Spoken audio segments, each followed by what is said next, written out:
All right, let's dive right in. Today, we're going to talk about something that's on a lot of our minds. This really complex, kind of weird relationship we have with our technology and what it's doing to our emotional health. We're going to explore how AI and our digital world are literally reshaping our inner lives. You know that feeling, right? You've got thousands of friends and followers, endless feeds, you're connected to everything all the time, and yet somehow you can feel totally, deeply alone. It's this paradox that's really at the heart of what we're exploring today. So, before we even start pointing fingers at technology, we have to ground ourselves in a fundamental human truth. We need to talk about what we're all navigating every single day, difficult feelings. Now, this is such a powerful way to reframe this. We're taught to see things like sadness or anxiety as a weakness, something to be fixed or pushed down. But what if they're not? What if you thought of them as, well, as data? They're basically signals from your brain telling you, hey, pay attention, something's off here.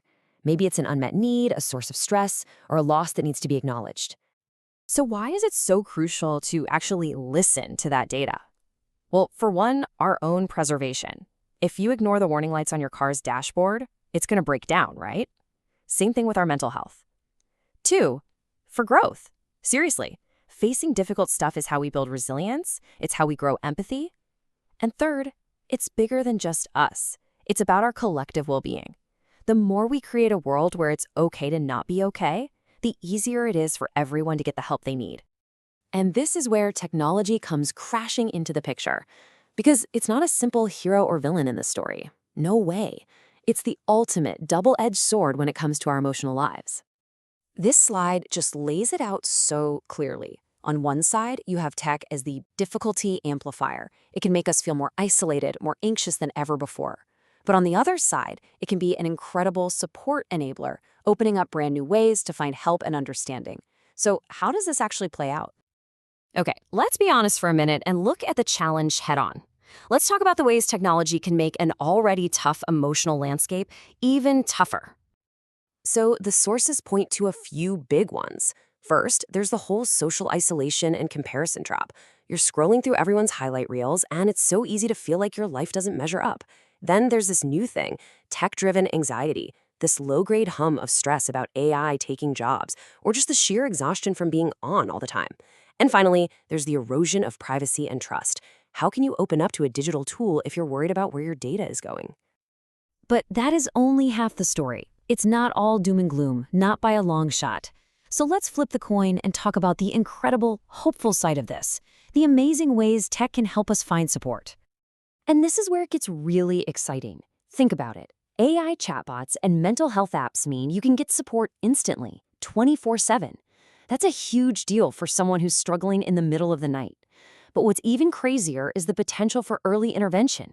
Your smartwatch or other wearables could, with AI, analyze patterns in your sleep, your heart rate, even your voice to spot the warning signs of a mental health crisis before it even happens.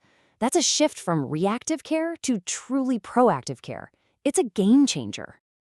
So, here we are, stuck with this powerful paradox. Technology is a source of our struggles, and it's also a potential solution. Which, of course, leads us to the most important question of all. What in the world do we do about it? Well, the answer isn't to just throw our phones in a river and go live in the woods. The answer is to get smarter.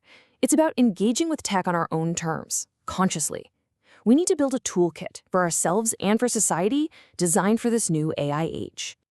And here's the crucial part. We have agency here. We're not helpless. So what's in this toolkit? First, on a personal level, it's about tech literacy. It means setting real boundaries, curating our feeds, and being intentional. Second, it's about remembering that AI is a tool, a supplement. It is not a replacement for real human connection. And third, this one is on a much bigger scale. We have to demand ethical AI.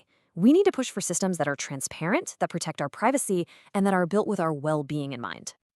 This quote, it just hits the nail on the head, doesn't it? We are drowning in this ocean of infinite connection, but what we are all desperately searching for is that one single authentic presence.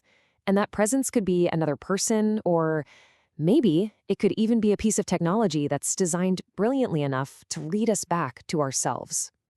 And that really brings it all back home.